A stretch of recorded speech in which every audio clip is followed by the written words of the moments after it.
আমরা এই প্রেজেন্টেশন স্লাইডে চ্যাপ্টার 4 সম্পর্কে আলাপ করব। চ্যাপ্টার 4 কারশফের সূত্র। এই চ্যাপ্টারে আমাদের সার্কিট সম্পর্কে জানতে হবে, কারণ এই চ্যাপ্টারে আমাদের সার্কিটের ম্যাথ সলভ করতে হবে, সার্কিটটা কি করে বানাতে হয় সেটা শিখতে হবে, এবং এই কারশফের সূত্রের মাধ্যমে কি করে সার্কিট সলভ করতে হয় সেটা শিখবো আমরা এই চ্যাপ্টারে। তো তার আগে সার্কিট বানানোর জন্য আমাদের প্রথমে জানতে হবে সার্কিট প্যারামিটার কি। সার্কিট প্যারামিটার হচ্ছে যেসব পদার্থ দিয়ে বা যেসব উপাদান দিয়ে আমরা সার্কিটটা বানিয়ে থাকি সেটাই হচ্ছে সার্কিট প্যারামিটার। প্রথমে বলা হচ্ছে সার্কিট প্যারামিটারের ফার্স্টটাই হচ্ছে সোর্স অথবা উৎস। সোর্স অথবা উৎস হচ্ছে আমরা জানি যে কারেন্ট দুই প্রকার, একটা এসি কারেন্ট আর একটা ডিসি কারেন্ট। এসি কারেন্ট এবং ডিসি কারেন্ট এই দুটো কারেন্টকে উৎপন্ন করার জন্য নির্দিষ্ট সোর্স আছে, সেটাই হচ্ছে এসি সোর্স, অর্থাৎ এসি সোর্স দিয়ে উৎপন্ন হবে এসি কারেন্ট আর ডিসি সোর্স দিয়ে উৎপন্ন হবে ডিসি কারেন্ট। এবং এই সোর্স বা উৎসর একক হচ্ছে ভোল্টেজ, মানে এই জিনিসটা আসলে ভোল্টেজ ফরম্যাটে থাকতেছে, সেই ভোল্টেজ থেকেই কারেন্ট উৎপন্ন হচ্ছে। এসি ভোল্টেজ সোর্স থেকে উৎপন্ন হচ্ছে এসি কারেন্ট আর ডিসি ভোল্টেজ সোর্স থেকে উৎপন্ন হচ্ছে ডিসি কারেন্ট। আচ্ছা, এই যে চিত্রতে দেখা যাচ্ছে এসি ভোল্টেজ সোর্স, কী করে বুঝলাম? কারণ চিত্রে দেখো ঢেউ আছে। আমরা জানি এসি সোর্স সবসময় এই ঢেউ দিয়ে উল্লেখ করা হয়, আর ডিসি সোর্স এটা বোঝাবে হচ্ছে এই প্লাস মাইনাস চিহ্ন দিয়ে। তাহলে এটাই এসি আর ডিসিকে পার্থক্য করে। এসি হচ্ছে ঢেউ থাকবে আর ডিসি সোর্সে হচ্ছে প্লাস মাইনাস চিহ্ন থাকবে। এখন আমরা বললাম যে এই সোর্স থেকেই উৎপন্ন হয় কারেন্ট, তাহলে কারেন্টটা উৎপন্ন যে হবে সেটা একটা দিক, নির্দিষ্ট দিকে চলবে। তো সেই দিকটাকেই বলা হচ্ছে পোলারিটি। আসলে দিকটাকে বলা হচ্ছে না, এই পোলারিটি আছে বলেই কারেন্টটা কোন দিক থেকে বের হবে এটা আমরা বুঝতে পারবো। পোলারিটি মানে হচ্ছে পজিটিভ এবং নেগেটিভ এই দুটো চিহ্ন থাকবে, অর্থাৎ সোর্স বা উৎসের পজিটিভ এবং নেগেটিভ এই দুটো প্রান্তই আছে, এবং এই দুটো প্রান্ত থাকার কারণে আমরা বুঝতে পারবো কারেন্ট কোন পথ দিয়ে বের হবে এবং কোন পথে এসে সে ঢুকবে। দেখো এখানে এই হলুদ অ্যারো চিহ্নটাকে আমরা কারেন্ট প্রকাশ করছি। এই কারেন্টটা বের হচ্ছে পজিটিভ দিক থেকে, কারেন্টটা পজিটিভ দিক থেকে বের হবে এবং পুরো সার্কিটটা ঘুরে এসে সে আবার দেখো নেগেটিভ দিক থেকে নেগেটিভের ভিতর দিয়ে ঢুকছে। এই যে নেগেটিভের ভিতর দিয়ে ঢুকছে এবং পজিটিভ দিকে বের হচ্ছে। আমাদের এসি ভোল্টেজ সোর্সেও এখানে দেওয়া নাই, কিন্তু এখানেও অবশ্যই একটা প্লাস মাইনাস উল্লেখ করা থাকে। এই প্লাস মাইনাস যেই দিকেই উল্লেখ করা থাকবে তখনই আমরা বুঝবো প্লাস থেকে কারেন্টটা বের করব এবং মাইনাসে কারেন্টটাকে ঢোকাবো। তাহলে এটা হচ্ছে পোলারিটি, এবং সোর্সের পোলারিটি আছে। রেজিস্ট্যান্স, দুই নম্বর প্যারামিটার হচ্ছে রেজিস্ট্যান্স। আমরা রেজিস্ট্যান্স জানি, এটার একক হচ্ছে ওহম। রেজিস্ট্যান্সের কোনো পোলারিটি নাই, অর্থাৎ এটার পজিটিভ নেগেটিভ সাইড নাই বা প্লাস মাইনাস নাই। তাই রেজিস্ট্যান্সের চিহ্ন দেখো, চিহ্ন না সিম্বল, এটাকে সিম্বল বলে। এটা হচ্ছে রেজিস্ট্যান্সের সিম্বল। এখানে যেহেতু কোনো প্লাস মাইনাস থাকবে না সেহেতু কারেন্টের তীর চিহ্নটা দেখো একবার নিচে থেকে উপরের দিকে যাচ্ছে, আবার উপর থেকে নিচের দিকে যাচ্ছে, অর্থাৎ কারেন্টটা যে কোনো দিকে যেতে পারে রেজিস্ট্যান্সের ভিতর দিয়ে। এখানে যেমন ফিক্স করে বলা আছে পজিটিভ থেকেই কারেন্ট বের হবে এবং নেগেটিভে এসে কারেন্টটা ঢুকবে, কিন্তু রেজিস্ট্যান্সের ওরকম কোনো নির্দিষ্ট কিছু বলা নেই, অর্থাৎ রেজিস্ট্যান্সের ক্ষেত্রে কারেন্ট যেই দিকে ইচ্ছা যেতে পারবে। মনে রাখার একটা বিষয় আছে, কারেন্ট ভোল্টেজ সোর্সের ক্ষেত্রে পজিটিভ থেকে নেগেটিভে যায়, কারেন্ট ভোল্টেজ সোর্সের ক্ষেত্রে পজিটিভ থেকে নেগেটিভে যায়, কারেন্ট রেজিস্ট্যান্সের ক্ষেত্রে উভয় দিকে যায়, কারণ এটার পোলারিটি নাই। তাহলে এই জিনিসটা আমাদের মনে রাখতে হবে, কারেন্ট কোন দিক থেকে বের হচ্ছে, কোথায় এসে ঢুকছে, আর কিসের পোলারিটি আছে কিসের পোলারিটি নেই। এখন আমরা এই বর্তনী বা সার্কিটের বাংলা নাম হচ্ছে বর্তনী, এটাকে আরেকটু ভালো করে চিনব। সার্কিট প্যারামিটারগুলো তার দিয়ে সংযোগ করাকেই সার্কিট বা বর্তনী বলে। তাহলে এই চিত্রতে দেখি এখানে দেখা যাচ্ছে দুটো প্যারামিটারই আছে, এটা ভোল্টেজ সোর্স আছে, এটা অবশ্যই ডিসি ভোল্টেজ সোর্স। কেন? কারণ এখানে পজিটিভ নেগেটিভ চিহ্ন আছে, ঢেউ নাই, এবং একটা রেজিস্ট্যান্স আছে। এই দুটো আছে কিভাবে? তার দিয়ে সংযুক্ত। এই নীল বর্ডার, এই জিনিসটাকেই বলা হচ্ছে তার। নীল রঙের তার দিয়ে সংযুক্ত আছে পুরো সার্কিটটা। এটা হচ্ছে এটা কমপ্লিট সার্কিট, কারণ এটা একটা তার দিয়ে সংযুক্ত আছে, এটাকে আমরা একটা সার্কিট বলতে পারি। এখন দেখো কারেন্ট বের হবে কোন দিক থেকে? পজিটিভ থেকে বের হবে ভোল্টেজ সোর্সের, সে কারণে আমরা পজিটিভ থেকে বের করলাম কারেন্টকে। আবার দেখো কারেন্ট আর কোনো পথ নাই, একটা তারের ভিতর দিয়ে যাবে। দেখো লাল তীর চিহ্ন দিয়ে আমরা সেই কারেন্টটাকে দেখাচ্ছি। কারেন্ট এখন যাচ্ছে, পজিটিভ থেকে বের হলো, এই পথ দিয়ে যাচ্ছে, যাওয়ার পরে এই রেজিস্ট্যান্সের ভিতর দিয়ে আসছে। রেজিস্ট্যান্সের কোনো পোলারিটি নাই, কিন্তু রেজিস্ট্যান্স কোনো কারেন্টও উৎপন্ন করে না, তাই কারেন্ট যে কোনো এক পথ দিয়ে যেতে পারে। তাই কারেন্টটা দেখো আর কোনো পথ নাই, রেজিস্ট্যান্সের ভিতর দিয়ে যাচ্ছে, যাওয়ার পরে এই তীর চিহ্ন দিয়ে আসছে, এসে ঠিকই দেখো নেগেটিভে মিলিত হবে। তাহলে এটা একটা সম্পূর্ণ বর্তনীকে, এটা একটা সম্পূর্ণ বর্তনী, এবং এটা একটা ক্লোজ সার্কিট। এটাকে বলে ক্লোজ সার্কিট, কারণ এখানে তার মানে তার দিয়ে আবৃত, পুরো সার্কিটটাই তার দিয়ে কমপ্লিট করা, কোনো জায়গা ছেঁড়া না, অর্থাৎ কোনো জায়গা তার খুলে যায় নাই। এই দ্বিতীয় চিত্রতে দেখো এখানে একই জিনিস দেওয়া আছে, কিন্তু নিচে দেখো এই তারটা মিসিং। মিসিং হওয়ার কারণে কারেন্ট রেজিস্ট্যান্সের পরে আর যেতে পারবে না। তো এই ধরনের সার্কিটকে বলে ওপেন সার্কিট। ওপেন সার্কিট মানে খোলা সার্কিট, আর ক্লোজ সার্কিট মানে বদ্ধ সার্কিট। ওপেন সার্কিট যখন হয় যে কোনো একটা সার্কিটে, আমাদের যখন ধরো ফিউজ হয়ে যায় একটা বাল্ব, তখন কি কানেকশন লুজ হয়ে যায়, ফিউজ হয়ে যায়, তখন এগুলো ওপেন সার্কিট হয়ে যায়, এর ভিতর দিয়ে আর কারেন্ট পাস করতে পারে না, অর্থাৎ তার ছুটে যায় বা একটা যন্ত্র নষ্ট হয়ে যায়। নষ্ট হয়ে গেলেও এটা ওপেন সার্কিটের মতোই কাজ করে। তো এই ক্ষেত্রে আমাদের কারেন্টগুলো বেরই হয় না, অর্থাৎ ভোল্টেজ সোর্স প্রথমেই ইন্ডিকেট করতে পারে যেখানে পথ নাই, অর্থাৎ এখানে কারেন্টের ও বেরই করবে না। এই ধরনের সার্কিটকে বলে ওপেন সার্কিট, আর যেটা তার দিয়ে একদম কানেক্টেড সেটাকে বলে ক্লোজ সার্কিট। তো এটা আমাদের জানতে হবে যে ক্লোজ সার্কিট কি, ওপেন সার্কিট কি। আমাদের সব কাজই হবে ক্লোজ সার্কিট নিয়ে, ওপেন সার্কিটটাও জেনে রাখা দরকার। এখন আমাদের জানতে হবে সিরিজ আর প্যারালাল কি। একটা ক্লোজ সার্কিট বেশ কয়েকভাবে আঁকা যায়, কারণ এখানে ডিপেন্ড করবে হচ্ছে সার্কিটের প্যারামিটারগুলো কিভাবে বসানো আছে। দেখো প্রথম সার্কিটে একটা ভোল্টেজ সোর্স আছে, অবশ্যই এটা ডিসি ভোল্টেজ সোর্স, কারণ এখানে প্লাস মাইনাস দেওয়া আছে, এবং দেখো রেজিস্ট্যান্স আছে, এখানে একাধিক রেজিস্ট্যান্স আছে, এবং আছে চারটা রেজিস্ট্যান্স। এই চারটা রেজিস্ট্যান্স আছে একটার পরে একটা, একটার পরে একটা, একটার পর একটা, অর্থাৎ এটা একটা মানব বন্ধনের মতো আছে। একটার হাত আরেকজন ধরছে, এই সেকেন্ডটার হাত থার্ডজন ধরছে, থার্ডের হাত ধরছে ফোর্থজন, আর ফোর্থের হাত ধরছে আবার সেই ভোল্টেজ, আর ভোল্টেজের আরেক হাত ধরছে সেই ফার্স্টের মানুষটা, ফার্স্টের রেজিস্ট্যান্সটা। তো এই অবস্থায় যদি আমরা রেজিস্ট্যান্সগুলো বসাই বা সার্কিটের যে কোনো প্যারামিটারগুলোকে বসাই, এই জিনিসটাকে বলবে হচ্ছে সিরিজ সার্কিট। এটাকে বলে হচ্ছে সিরিজ সার্কিট, অর্থাৎ এটা সিরিজে বসেছে, পাশাপাশি বসেছে, এটার মাঝে আর কোনো তার নাই, কোনো অন্য উপাদান এসে বসে নাই, কোনো দুই রাস্তার মোড় তৈরি হয় নাই, তিন রাস্তার মোড় তৈরি হয় নাই, এটা একটা রাস্তারই মোড়, এবং এগুলো পাশাপাশি বসছে, এটাকে বলে সিরিজ সার্কিট। তারপরে আসি হচ্ছে প্যারালাল সার্কিট। প্যারালাল সার্কিটে দেখো রেজিস্ট্যান্সগুলো, এখানেও দেখো একটা ভোল্টেজ সোর্স আছে, ডিসি ভোল্টেজ সোর্স, কারণ এখানে প্লাস মাইনাস আছে। এর ভিতরে দেখো রেজিস্ট্যান্স আছে চারটা, এখানেও চারটা রেজিস্ট্যান্স আছে, কিন্তু এটা দেখো ওরা মানববন্ধনের মতো বসে নাই বা পাশাপাশি বসে নাই।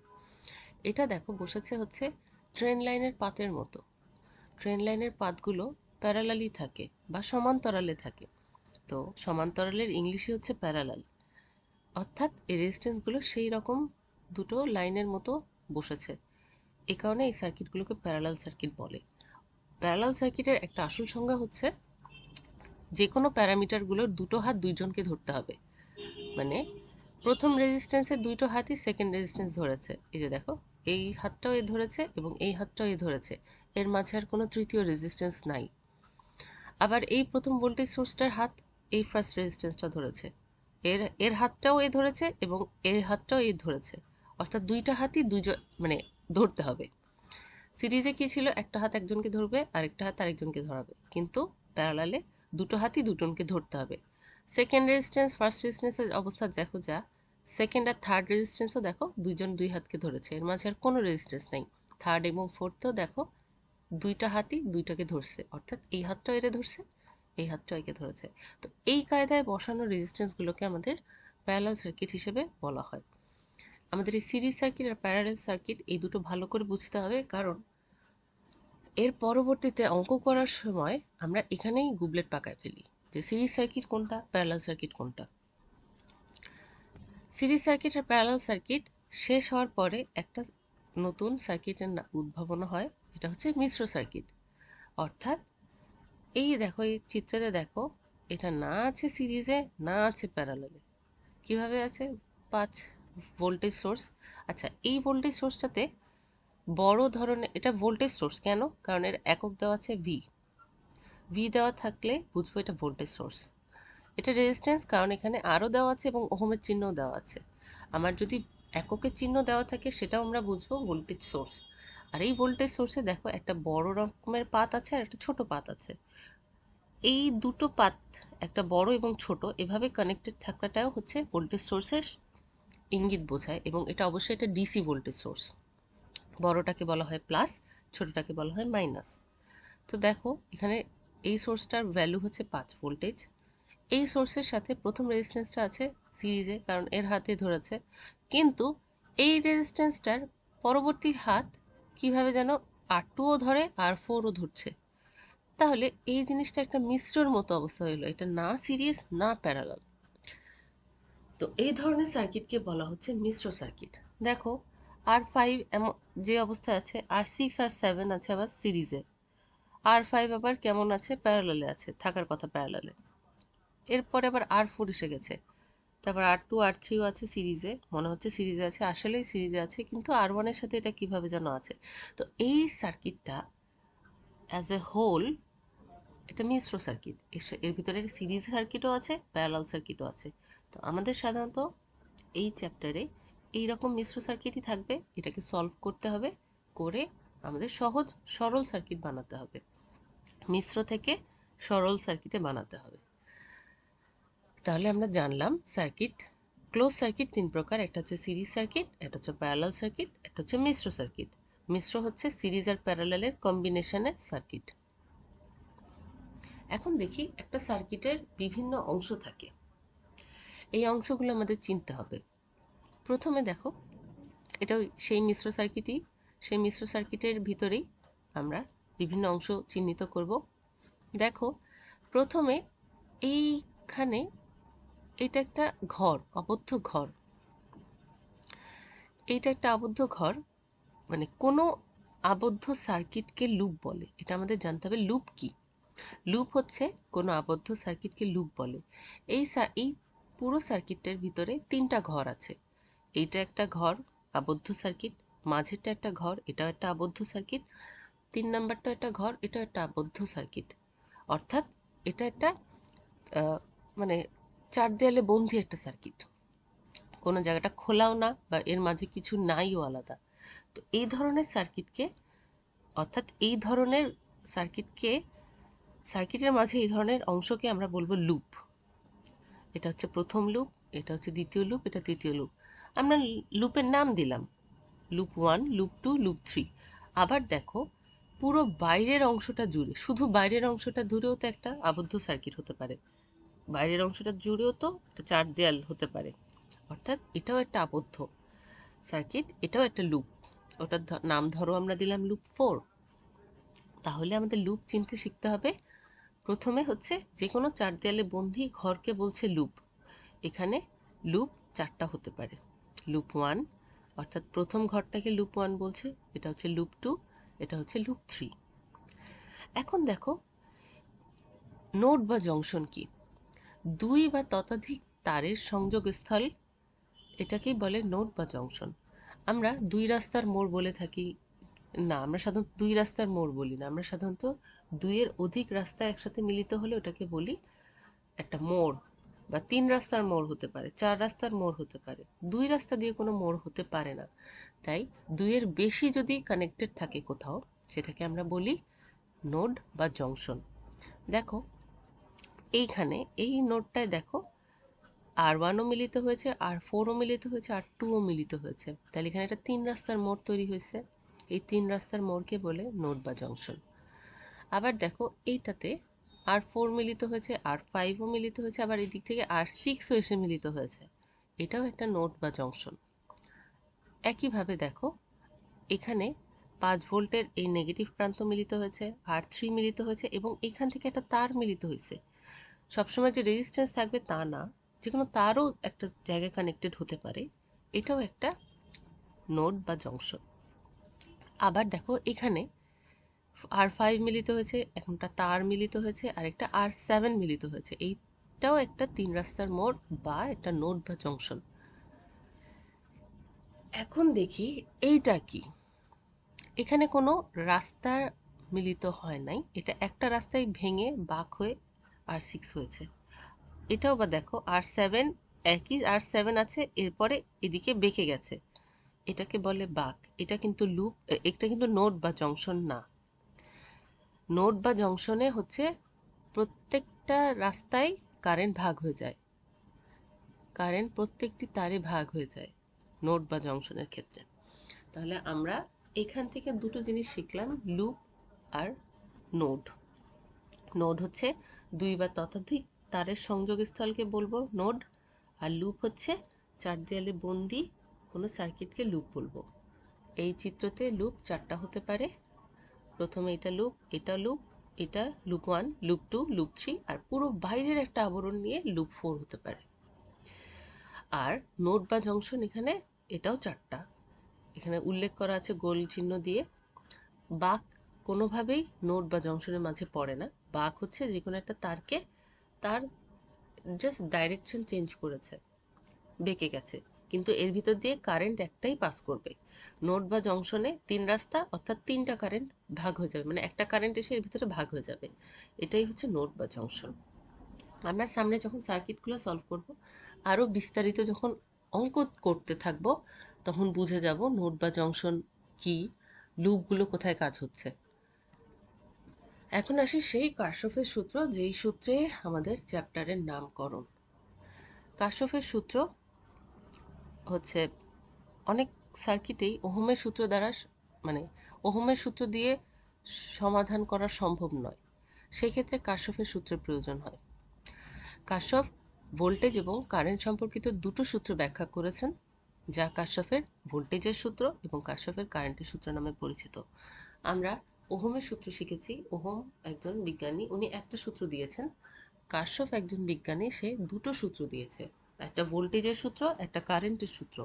কার্শফের ভোল্টেজের সূত্রের নামকরণ করা হয় কার্শফের ভোল্টেজের সূত্র বলে, আর কার্শফের কারেন্টের সূত্রের নামকরণ করা হয় কার্শফের কারেন্টের সূত্রের নাম অনুসারে। কার্শফের কারেন্টের সূত্র অর্থাৎ বা ইংলিশে লেখা হয় কার্শফস কারেন্ট ল। ল মানে হচ্ছে সূত্র। এটাকে প্রথম কার্শফের কে, কারেন্টের সি এবং ল এর এল, এই তিনটা মিলে বলা হয় কেসিএল। আমরা যদি কখনো কেসিএলও বলি, তখনও বুঝে যাব আমরা কার্শফের কারেন্টের ল বলছি। অর্থাৎ কার্শফের কারেন্টের সূত্রকে সংক্ষেপে কেসিএলও বলা হয়। আচ্ছা, তাহলে সূত্রটা কি? কোনো বৈদ্যুতিক নেটওয়ার্কের যে কোনো জংশন বা নোডে আগত এবং নির্গত কারেন্টসমূহের বীজগণিতিক যোগফল 0।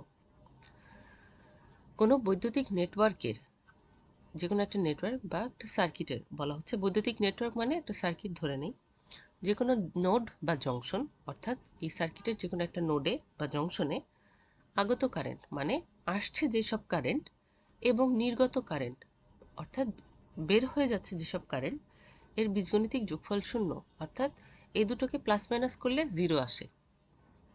কেমন করে দেখি? ধরি এটা সেই নোড, এ একটা বিন্দু, এ একটা জংশন বা নোড, এর ভিতরে আগত কারেন্ট কি কি? এখানে দেখা যাচ্ছে 5টা রাস্তা আছে, 5টা কারেন্টের ঘটনা ঘটছে। তীর চিহ্নটা খেয়াল করলে দেখা যাবে কারেন্ট আসছে 3টা। কিভাবে? I1 দেখো ঢুকছে এ নোডের ভিতরে, I2ও যেমন ঢুকছে, I3ও ঢুকছে, অর্থাৎ আগত কারেন্ট তিনটা, I1, I2, I3। আর বের হয়ে যাচ্ছে কি, তীর চিহ্ন দেখো, I4 বের হওয়ার দিকে, I5 বের হওয়ার দিকে, অর্থাৎ নির্গত কারেন্ট হচ্ছে I4 আর I5। KCL এর সূত্র অনুযায়ী আগত কারেন্ট আর নির্গত কারেন্ট এর বীজগণিতিক যোগফল শূন্য হবে, অর্থাৎ আগত কারেন্টগুলোকে একপাশে রাখলাম, যোগ করে সমান বের হয়ে যাচ্ছে যে কারেন্টগুলো I4 প্লাস I5, তাহলে I1 plus I2 plus I3 একপাশে সমান I4 প্লাস I5। এই দুটোকে সাইড চেঞ্জ করলে আসবে 0, এটাই বলে আমার KCL। তাহলে এটা আরেকটু ব্যাখ্যা করলে দাঁড়ায় যে আমরা যা ইনপুট দিচ্ছি, আমরা যা দিচ্ছি তাই আমরা বের করছি, বা তাই বের হচ্ছে, বা তাই আমরা পাচ্ছি, অর্থাৎ ইনকামিং সমান আউটগোয়িং। ইনকামিং হচ্ছে যা সেটা সমষ্টি, সমান আউটগোয়িংয়ে হচ্ছে যা সেটা সমষ্টি, অর্থাৎ এখানে যা পাচ্ছি তাই আমি, এখানে যা দিচ্ছি তাই আমি পাচ্ছি। এটাই হচ্ছে আমাদের কারশফের কারেন্ট ল বলে কারেন্টের আগত কারেন্ট সমান নির্গত কারেন্ট, এবং এই দুটো যেহেতু সমান সেহেতু সাইড চেঞ্জ করলে অ্যান্সার 0 আসে। সেকেন্ড চিত্রটা দেখলে আমরা আর একটু উদাহরণ সহকারে ক্লিয়ারলি বুঝবো। এখানে দেখো হলুদ চিহ্নটাই হচ্ছে আমাদের সেই নোড। এখানে 6টা রাস্তা আছে, 6টা রাস্তার ভিতরে আসতেছে হচ্ছে দেখো I1, মানে ইনকামিং কারেন্টগুলো হচ্ছে I1, I2 আর I6, আর বের হয়ে যাচ্ছে হচ্ছে I3, I4, I5। প্রত্যেকটা কারেন্টেরই মান দেওয়া আছে। I1 এর হচ্ছে 2 অ্যাম্পিয়ার, I2 এর হচ্ছে 3 অ্যাম্পিয়ার, I6 এর 5 অ্যাম্পিয়ার, আর বের হয়ে যাচ্ছে I3 এর হচ্ছে 4 অ্যাম্পিয়ার, I4 এর হচ্ছে 3 অ্যাম্পিয়ার, I5 এর হচ্ছে 3 অ্যাম্পিয়ার। তাহলে KCL অনুযায়ী হবে কি, আগত কারেন্টের যোগফল, অর্থাৎ I1 plus I2 plus I6 একপাশে লিখব, সমান বের হয়ে যাচ্ছে কি কি, I3 plus I4 plus I5। এগুলো এখন মানগুলো যোগ করি।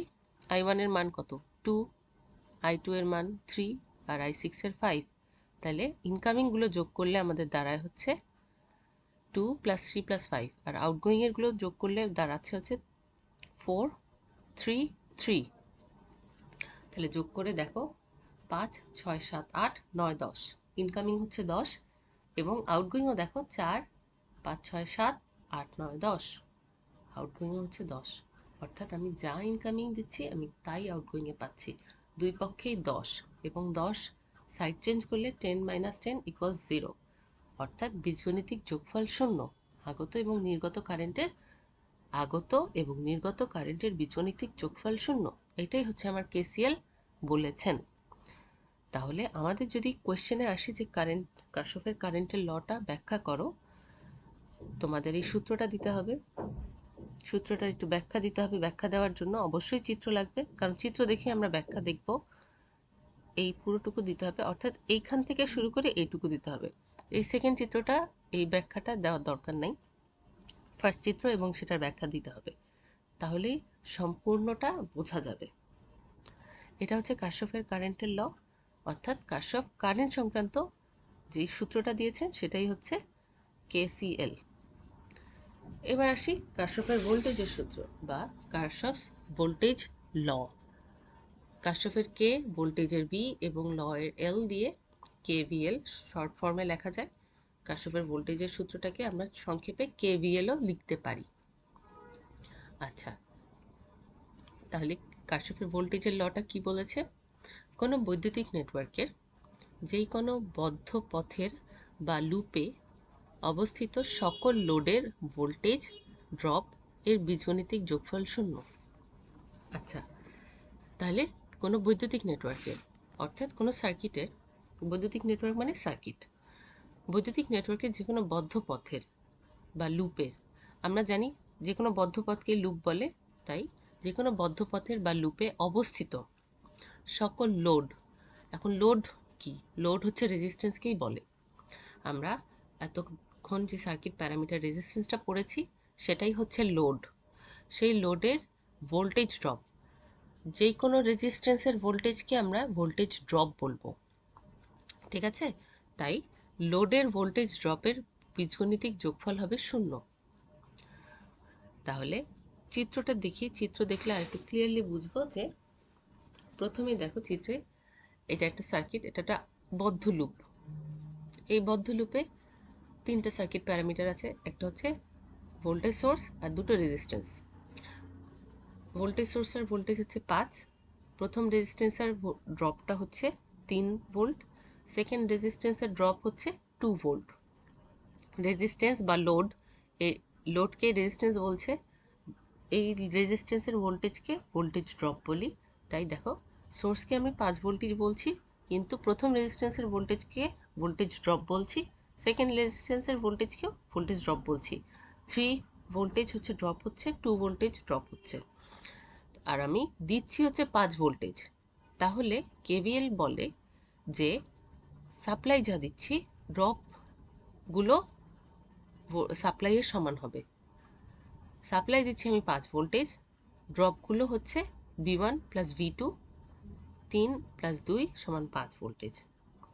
আর এই দুটেই হচ্ছে বীজগণিতিক যোগফল 0, মানে আমার ইনপুট মানে আমি যা দিচ্ছি, আর আউটপুট, এই দুটো যেহেতু সমান, 3 প্লাস 2 5, তাহলে 5 মাইনাস 5 ইকুয়াল টু 0। এটাই হচ্ছে বীজগণিতিক যোগফল 0। সেকেন্ড সার্কিটটা দেখি আর একটু ক্লিয়ার হব। এখানে তিনটা রেজিস্ট্যান্স আছে, একটা সাপ্লাই, একটা সোর্স আছে, সোর্স ভোল্টেজ হচ্ছে 10 ভোল্টেজ, আর ড্রপ হচ্ছে প্রথম রেজিস্ট্যান্সের ড্রপ 4, সেকেন্ড রেজিস্ট্যান্সের ড্রপও 4, আর থার্ড রেজিস্ট্যান্সের ড্রপ 2। তাহলে এই তিনটা যোগ করে পাচ্ছি হচ্ছে 10। অর্থাৎ যে কোনো বদ্ধ লুপে ভোল্টেজ ড্রপের বীজগণিতিক যোগফল হবে 0। আমি যা ইনপুটে দিব আমি আউটপুটেও ঠিক তাই পাবো, আউটপুটের সমষ্টি। এখানে তিনটা আউটপুট হচ্ছে, তিনটা আউটপুটের যোগফল মিলে হচ্ছে আমার ইনপুট হয়ে যাচ্ছে। তাহলে এইটাই হচ্ছে ভোল্টেজের সূত্র।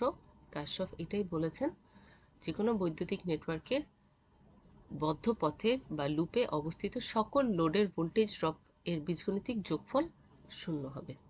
তো আমাদের যদি কেভিএল আসে, আমরা এই সূত্রটা লিখব, এই চিত্রটা আঁকবো এবং এই ব্যাখ্যাটা দিয়ে দিব।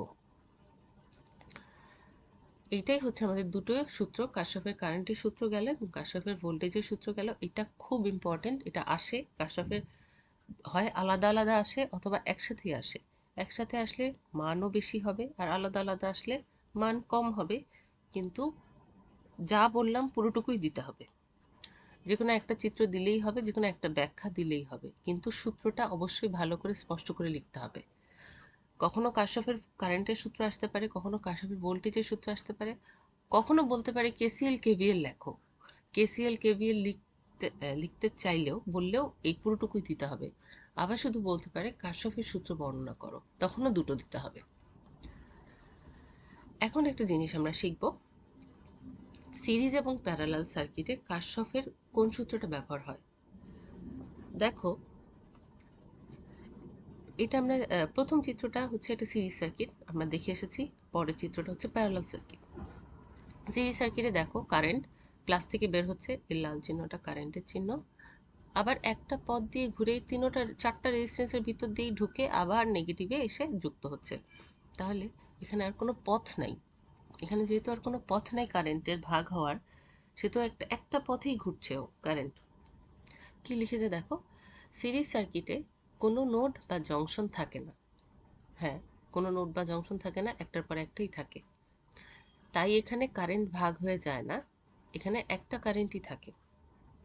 এ কারণে দেখো, এটা মন দিয়ে দেখো, এ কারণে সিরিজ সার্কিটে কেসিএল এর প্রযোজ্য নয়। কারণ যখন কারেন্ট ভাগ হবে তখনই তো আমার কেসিএল উৎপন্ন হবে, বা কেসিএল ইনকামিং আর আউটগোয়িং এর ব্যাপারটা আসবে, বা কারেন্ট কত এক একটা শাখা দিয়ে বের হয়ে গেল ওইটা জানতে হবে। সে কারণে কেসিএল এর প্রয়োজন হয় না এখানে, যেহেতু একটা কারেন্টই, এই কারণে একটা কারেন্ট বের করে ফেলাটা ইজি। কারশফের কারেন্টের ল এখানে প্রয়োজন হয় না। কিন্তু সিরিজে প্রতিটা রেজিস্ট্যান্সে ভোল্টেজ সমান থাকে না। সিরিজ সার্কিটে ভোল্টেজের মান ভিন্ন থাকে। ভিন্ন থাকার কারণে প্রতিটা ভোল্টেজের মান তাহলে বের করতে হবে, প্রতিটা রেজিস্ট্যান্সের ভোল্টেজের মান বের করতে হবে। এ কারণে কেভিএল প্রয়োগ করা হয় এখানে। কিন্তু যেহেতু একটা কারেন্টই ঘূর্ণায়মান থাকে সেহেতু কেসিএল এর দরকার পড়ে না সিরিজ সার্কিটে।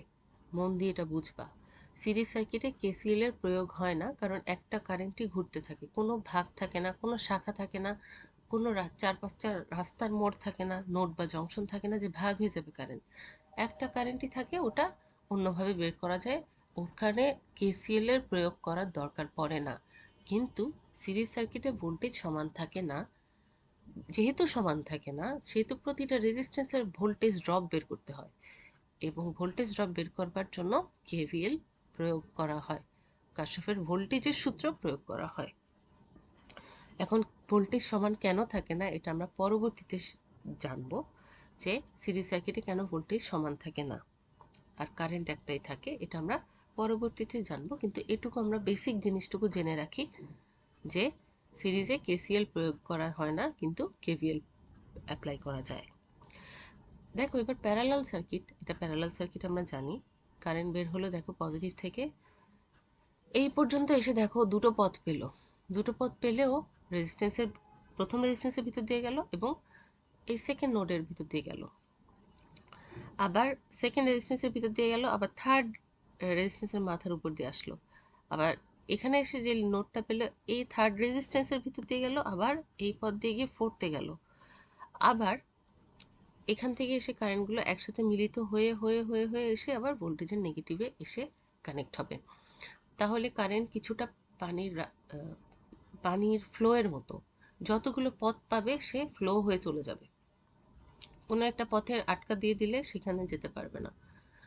তিন চারটা নালা থাকলে সে তিন চারটা নালার ভিতর দিয়ে পানি যাবে, যেমন সে অর্থাৎ রেজিস্ট্যান্স তিন চারটা থাকলে, একটা নোড থাকলে কারেন্ট ওই নোডের ভিতর দিয়ে প্রত্যেকটা রেজিস্ট্যান্সের ভিতরে যাবে। তাহলে প্যারালালে একাধিক নোড থাকে বিধায় কারেন্ট ভাগ হয়ে যায়। দেখো এখানেই বলেছে একাধিক নোড বা জংশন থাকে প্যারালাল সার্কিটে, তাই এখানে কারেন্ট ভাগ হয়ে যায় এবং একাধিক কারেন্ট থাকে। যেহেতু একাধিক কারেন্ট থাকে তাহলে প্রতিটা শাখার কারেন্ট আমাদের জানতে হবে। শাখা মানে হচ্ছে যতগুলো পথ আছে ততগুলোকে শাখা বলে, বা প্রতিটা পথের কারেন্ট আমাদের জানতে হবে, এবং কারেন্ট জানার সূত্রটা হচ্ছে কারশফের কারেন্ট ল, অর্থাৎ কারশফের কারেন্ট ল দিয়ে আমরা কারেন্টের সূত্রটা পাবো। কিন্তু প্যারালাল সার্কিটে প্রতিটা রেজিস্ট্যান্সের ভোল্টেজের মান সমান থাকে, এটা হবে সমান থাকে, এটা ভুল হয়েছে এখানে লেখাটা, এখানে সমান থাকে, তাই কেভিএল প্রযোজ্য নয়।